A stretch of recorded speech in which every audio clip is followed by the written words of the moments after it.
La rotation des jouets, la fameuse. Je suis persuadée que tu en as déjà entendu parler, peut-être même que tu t'es dit, mon Dieu, si je me lance là-dedans, je ne vais jamais m'en sortir. Tu as aussi potentiellement entendu parler de la rotation des jouets lorsque tu as entendu parler de la pédagogie Montessori. Du coup, lorsque tu penses rotation des jouets, tu te dis qu'il va falloir que tu achètes de superbes étagères Montessori et que tu transformes ta maison en crèche Montessori. Mais ce n'est pas le cas. Et c'est exactement de ça dont on va parler dans cette vidéo. Dans cette vidéo, on va voir plusieurs choses. Tout d'abord, on va voir concrètement qu'est-ce que la rotation des jouets. Ensuite, on parlera des avantages de la rotation des jouets et je suis persuadée que ça va finir de te convaincre et tu vas la mettre en place. Ensuite, on verra qu'est-ce que tu vas mettre à disposition de ton bébé lorsque tu fais cette fameuse rotation des jouets. Après, on verra quand. Quand est-ce que tu dois faire cette rotation des jouets? À quel moment? À quelle fréquence? Puis, on rentrera vraiment dans le détail et on finira par voir en pratique qu'est-ce que ça donne, comment est-ce que tu vas t'organiser pour la rotation des jouets. Et je finirai avec quelque chose qui est assez méconnu, la rotation des livres. Car oui, lorsqu'on fait la rotation des jouets, la rotation des livres, ça va avec. C'est exactement le même concept et ça a exactement les mêmes bienfaits. Bon, je t'en ai assez dit, c'est parti, on commence. Alors, commençons par voir qu'est-ce que la rotation des jouets. Et là, je veux vraiment te simplifier les choses au maximum. La rotation des jouets, c'est tout simplement le fait de ne pas mettre à disposition de bébé tous ses jouets et de ne lui mettre à disposition qu'une petite partie. Je prends toujours cet exemple. Tu regardes 100% des jouets de ton bébé et tu te dis, ok, je vais lui mettre à disposition dans sa chambre ou au salon, là où il a accès à ses jouets, uniquement 10%. C'est aussi simple que ça. C'est ça la rotation des jouets, d'accord? La rotation des jouets de base, elle n'implique pas forcément l'idée, comme je le disais au début, d'avoir une étagère avec des plateaux Montessori ou une présentation particulière des jouets. La rotation des jouets, c'est tout simplement ne mettre à disposition de bébé qu'une petite partie de tous ces jouets. C'est tout. Bon, et si là tu anticipes et que tu te dis, ok Elodie, mais combien de jouets clairement on va mettre à disposition? Tu nous parles de 10% de 100% des jouets, mais combien? Ce que je te conseille vraiment, c'est de ne jamais mettre à disposition plus de 8 jouets. Oui, je sais, là t'as peut-être l'impression que ça fait pas beaucoup, mais tu verras juste après, lorsqu'on va parler des avantages, qu'une étude a prouvé que 4 jouets, en fait ça peut être largement suffisant. Donc 8 jouets, ça va vraiment être le max. Voyons maintenant les avantages de la rotation des jouets pour ton bébé. Alors tout d'abord, c'est certain, l'environnement va être beaucoup plus épuré, donc tu vas vraiment pouvoir éviter la surstimulation. Ton environnement va être beaucoup plus apaisant. Ensuite, on va voir que pour les grands bébés, ils vont pouvoir être beaucoup plus indépendants pendant la phase de rangement et ils auront limite beaucoup plus envie de ranger tout seul. On n'aura pas forcément à leur courir après pour leur dire « range ta chambre, range tes jouets ». On va pas se mentir. Lorsqu'il y a 5 jouets à ranger, plutôt que quand il y en a 20, c'est toujours beaucoup plus facile pour eux. Mais pour te parler des autres avantages de la rotation des jouets, j'ai envie de te parler d'une étude. Car pour moi, les avantages qui vont suivre sont clairement les plus importants. Une équipe de chercheurs a mené une expérience, en fait, pour vraiment connaître les avantages de la rotation des jouets. Ils ont invité des familles qui avaient des bébés entre 0 et 3 ans, des bébés qui venaient tout juste d'être changés, qui venaient de manger, et c'était des bébés qui étaient bien reposés. Ils avaient fait leur sieste. C'est très important ça dans l'étude. Ils ont invité ces bébés, ils ont fait 2 groupes. À un groupe, ils ont proposé 4 jouets et à un autre groupe, ils ont proposé 16 jouets. Les jouets avaient un petit peu été sélectionnés au hasard, mais ils avaient vraiment fait en sorte d'avoir un éventail assez large et d'avoir différents types de jouets. Après avoir présenté les jouets au bébé, les chercheurs se sont assis et ont observé pendant 20 minutes. Lorsqu'on a présenté 16 jouets au bébé, ils ont noté que les bébés en fait sont passés d'un jouet à l'autre sans jamais vraiment s'arrêter sur un jouet et ils ont joué en moyenne avec plus de 10 jouets en 20 minutes. Lorsqu'on a présenté 4 jouets au bébé, les bébés ont passé beaucoup plus de temps à jouer avec un seul jouet. Ils étaient beaucoup plus concentrés lorsqu'ils jouaient et ils utilisaient en fait le jouet de manière différente, tu vois. C'est comme s'ils faisaient preuve de beaucoup plus de curiosité et de créativité. Moins de jouets favorisent donc un jeu beaucoup plus profond, beaucoup plus créatif pour les bébés. Ils passent plus de temps avec chaque jouet et ils manipulent beaucoup plus le jouet. En fait, ils trouvent toutes sortes de façons de jouer avec le jouet, tout simplement. Pour les bébés, en fait, à ce stade-là, ils commencent tranquillement à développer leur capacité d'attention. Et la rotation des jouets permet vraiment de les accompagner là-dedans. Alors il peut être difficile pour eux justement à cet âge-là de maintenir leur attention sur un jouet. C'est vraiment tout nouveau pour eux l'attention ou une activité proposée. Cependant, cette étude nous confirme que les bébés sont capables de se concentrer sur un seul jouet si et seulement si il n'y a pas trop de jouets autour d'eux qui justement vont faire qu'ils vont être distraits. Donc autant dire que les avantages de la rotation des jouets sont extrêmement puissants et qu'il y en a pas mal. Voyons maintenant qu'est-ce que tu vas mettre à disposition de ton bébé, ok? Ça c'est clairement la question que je reçois le plus souvent sur Instagram. Elodie, qu'est-ce que je dois mettre à disposition de mon bébé? Il a 8 mois. À ton avis, quels sont les jouets que je dois sélectionner?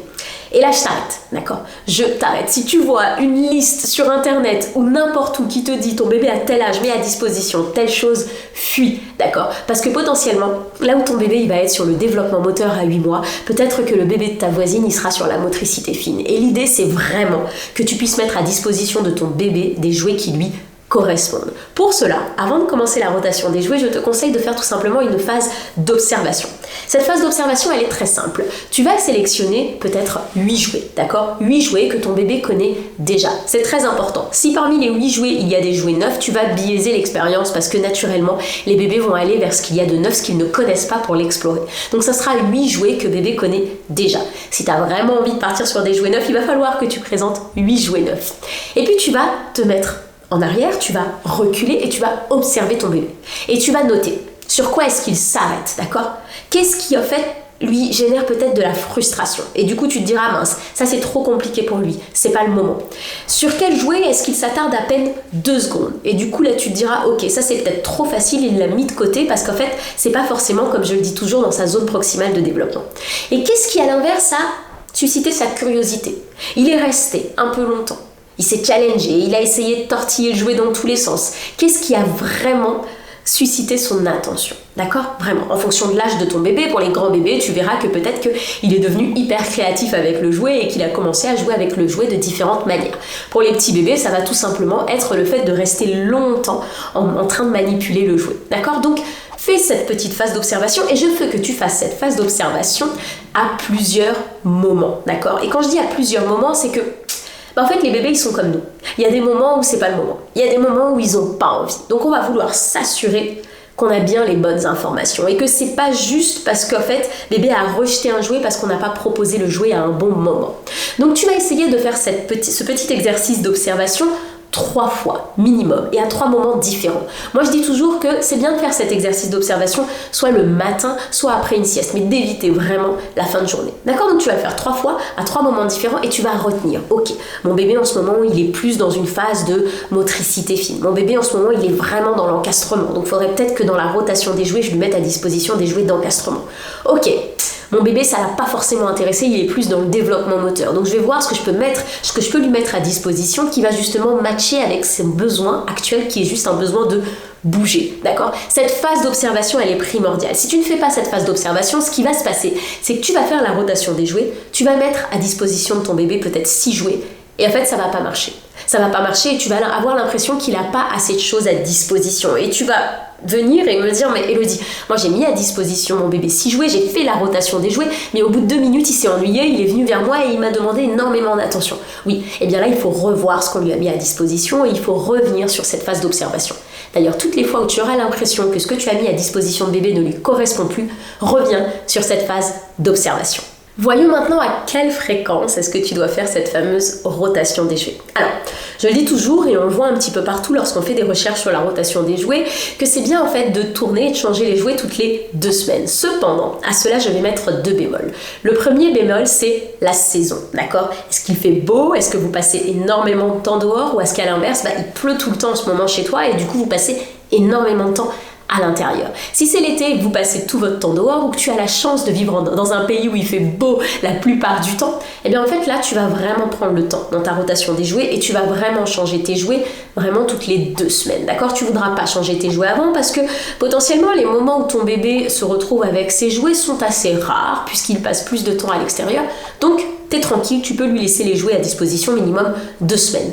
À l'inverse, si justement vous passez beaucoup de temps à l'intérieur parce qu'il pleut, parce que c'est l'hiver, parce que tu vis comme moi à l'époque au Canada et que du coup vous passez beaucoup de temps au chaud, et bien là du coup tu vas te dire ok, peut-être que je vais passer sur une rotation toutes les semaines, d'accord? Toutes les semaines, ça va vraiment être le minimum. Je veux pas que tu te dises ok, il est pas vraiment intéressé par les jouets, je vais changer tous les 2-3 jours. Là la problématique elle est autre. La problématique problématique, c'est que potentiellement les jouets que tu as mis à disposition de ton bébé ne correspondent pas à sa zone proximale de développement, ne correspondent pas en fait au bras de l'étoile, comme je dis toujours, dans lequel il est. D'accord? Donc ça, c'est vraiment une autre problématique. On est sur un minimum d'une semaine.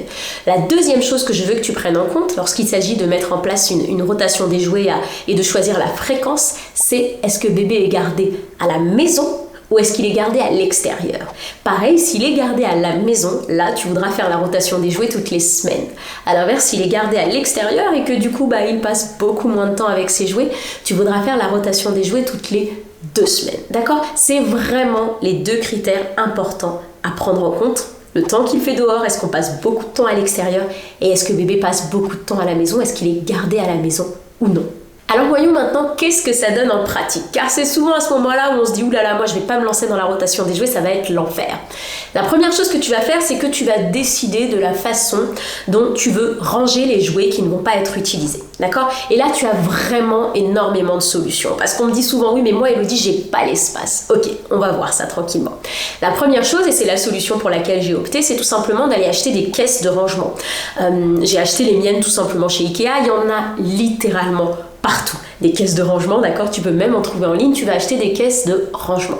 Je te suggère vraiment d'en acheter plusieurs parce qu'on va voir tout à l'heure, on va essayer vraiment de ranger les jouets d'une façon à ce que la rotation des jouets soit plus pratique et que toutes les semaines, on ne se retrouve pas à nouveau à devoir tout mettre par terre, d'accord? Donc on va vraiment venir acheter plusieurs caisses pour pouvoir faciliter notre rangement plus tard. Si là tu me dis, ok, et dis-moi si j'achète ces caisses, j'aurai pas où les mettre après. J'aurais pas où les mettre après, j'ai pas de place chez moi, j'ai pas de cave, j'ai pas de garage, je ne sais pas, peu importe. Il n'y a pas de problème. La deuxième solution, c'est peut-être d'acheter un coffre à jouets qui sera comme un meuble et qu'en fait bébé n'ira pas ouvrir. Car le plus important dans la rotation des jouets, c'est que bébé n'ait pas accès aux jouets qui ne font pas partie des jouets qu'on lui a mis à disposition. Donc si là tu me dis ok, je vais lui mettre un petit coffre à jouets dans sa chambre, mais que potentiellement il est capable d'ouvrir le coffre à jouets et d'aller chercher d'autres jouets, on n'est plus forcément sur la rotation des jouets. Donc tu vas peut-être pouvoir acheter un petit coffre à jouets qui va se fermer et que bébé pourra pas ouvrir. Ça marche très bien pour les petits bébés, d'accord? Tu vas aussi pouvoir tout simplement mettre des choses, et ça c'est la solution que j'utilisais au tout début, sous le lit, ou peut-être mettre les jouets dans les valises. Ou potentiellement, et ça c'est une solution minimaliste que j'aime aussi beaucoup, c'est qu'en fait tu vas attendre d'avoir fait une phase d'observation pour pouvoir acheter et te procurer peut-être même des jouets de seconde main en fonction de ce que bébé aime. Et là, ça t'évitera justement de te retrouver avec des caisses à jouer et plutôt de faire en fonction des phases de développement de ton bébé. Ok, en ce moment, mon bébé, il est dans l'encastrement, je vais aller me fournir en jouets qui sont dans l'encastrement. D'accord? Parce qu'en fait, si tu as énormément de jouets à la maison et que tu n'as pas l'espace, il n'y a pas de secret. Tu vas vite tout remettre à disposition parce que ça va être compliqué pour toi de ranger et du coup tu vas vite retomber dans cette surstimulation au quotidien, d'accord? Donc si tu te rends compte que c'est compliqué d'avoir de l'espace, peut-être que tu vas vouloir réduire le nombre de jouets que tu as et de te procurer des nouveaux jouets que lorsque tu observes ton bébé et que tu te dis ok, là on est dans une phase de développement. Ok? Donc ça y est, tu as soit tes caisses de rangement, soit tes valises, soit tu as décidé de faire le tri. La deuxième chose qu'on va faire, c'est tout simplement on va mettre vraiment tous nos jouets par terre, d'accord? Je vais te mettre une petite photo de ce que ça a donné chez moi, donc je vais tout mettre sur le tapis et je vais venir observer. Je le répète, sans bébé. On ne veut pas faire cette phase-là avec bébé, il va être surstimulé et on va pas se mentir, ça va prendre du coup beaucoup plus de temps, d'accord? Donc sans bébé, tu vas tout mettre par terre, tu vas mettre tes caisses et tu vas observer les jouets. Et là, vraiment, pour pouvoir te faciliter la rotation des jouets, si tu as la possibilité d'avoir plusieurs caisses ou même si tu as que quelques sacs, d'accord? Parce que ça peut être dans des sacs que tu vas ensuite venir empiler dans une armoire, je te conseille de faire ces sacs par thème.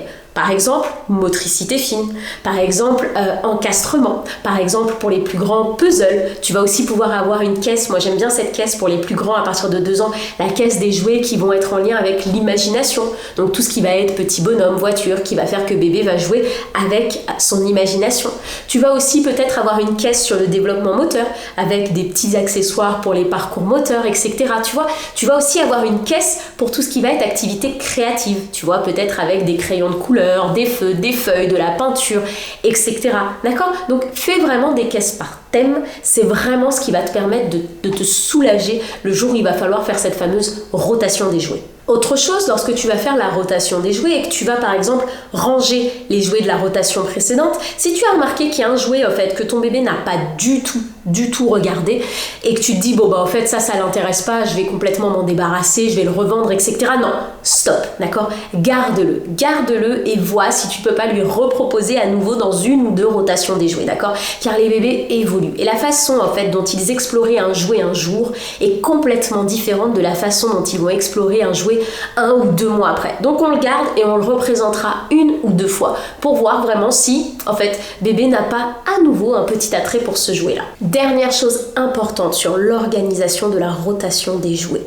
Vraiment, tu dois faire en sorte que ton bébé ne voit pas où les jouets sont rangés. Je me rappelle d'une maman qui est revenue vers moi et qui m'a dit « Mais oui, mais moi, mon bébé, il a 2 ans et demi et en fait, il sait où sont les jouets, où sont rangés les jouets. Du coup, il joue avec les jouets à disposition et au bout de 5 minutes, il me dit « Oui, mais je veux les autres. » Donc ça, c'est vraiment le nerf de la guerre. Bébé ne doit pas être au courant qu'il y a la caverne d'Ali Baba derrière la porte. Et c'est pour ça que je te dis que c'est important de faire cette rotation des jouets lorsqu'il n'est pas là et qu'il ne soit pas au courant de ta cachette. Parlons maintenant de la rotation des livres. Au même titre que de la rotation des jouets, tu as envie de faire la rotation des livres. Tu vois, tous les avantages dont je t'ai parlé pour la rotation des jouets, tu peux clairement les appliquer aux livres, ok? Donc ce qu'on va faire, c'est qu'on va venir mettre à disposition de bébé environ, je te dirais, 8 à 10 livres. Si là, tu me dis, oui, mais Elodie, moi, il y a quelques livres dans sa chambre et il y a quelques livres dans le salon, eh bien, tu vas en mettre 5 et 5, d'accord? Tu vas diviser, mais tu ne vas pas multiplier. C'est-à-dire que si tu décides de partir sur 8 livres, tu vas pas mettre 8 livres dans le salon et 8 livres dans sa chambre. Tu vas vraiment essayer de diviser et d'avoir certains livres dans le salon et d'autres dans la chambre. Donc une fois que tu as décidé des livres sur lesquels tu as envie de partir, d'accord, tu vas tout simplement commencer à réfléchir comment est-ce que tu as envie de ranger les livres que tu ne veux pas mettre à disposition de bébé. Et pour les livres, on va avoir vraiment plus d'options. C'est-à-dire que tu vas avoir l'option, comme la mienne, des caisses. Et moi, j'aime avoir des caisses qui me permettent de ranger les livres et qui font que les livres restent visibles. C'est-à-dire que du coup, le jour où je vais faire la rotation des livres, ça va être beaucoup plus rapide. Je vais venir peut-être piocher juste en regardant les références. La deuxième solution, ça va être tout simplement, disons que tu as une bibliothèque dans ton salon, que la bibliothèque est haute, c'est de venir mettre les livres qui ne font pas partie de la rotation de la semaine en hauteur, en fait, pour que bébé ne les voit pas, d'accord? Tu as aussi la même possibilité dans la chambre de bébé, si tu as un meuble avec une bibliothèque dans sa chambre, comme je te mets le meuble d'Evan, mon fils, ici, tu vas aussi pouvoir mettre certains livres en haut, au fond et non visibles. Une fois de plus, non visible, d'accord? Un bébé qui va être au pied d'une bibliothèque tous les jours à te montrer qu'il veut les livres en haut, bon, on n'a pas forcément réussi notre coup. Donc on va vraiment faire en sorte que ce ne soit pas visible, d'accord? L'autre chose que je veux te dire sur la rotation des livres, c'est que tu peux tout simplement faire une rotation des livres hyper économique, d'accord? Si tu n'es pas comme moi complètement passionné de livres, je te conseille vraiment tout simplement de faire ta rotation des livres avec la médiathèque de ta ville. C'est-à-dire que toutes les 2 semaines, tu vas te fixer une sortie avec bébé où vous allez ensemble choisir les livres que vous allez garder dans la rotation des livres. Et ça, franchement, pour moi, c'est la meilleure solution. Du coup, en fait, tu vas limite toi-même te cadrer et aller changer vos livres toutes les semaines ou toutes les 2 semaines en fonction en fait du nombre de livres que tu as droit d'emprunter et tu n'auras plus du tout cette problématique de rangement des livres. Donc, à penser cette petite rotation des livres avec la médiathèque de la ville. J'aimerais terminer cette vidéo avec un petit bonus. Et si tu es arrivé jusqu'ici dans la vidéo, écris-moi dans les commentaires bonus pour que je vois celles qui sont allées jusqu'à la fin. Mon commentaire bonus, c'est tout simplement de te dire dans quel cas, concrètement, est-ce que tu dois retirer un jouet avant d'arriver à la fin de ta semaine ou de tes 2 semaines en fonction de la fréquence qui te va en fait.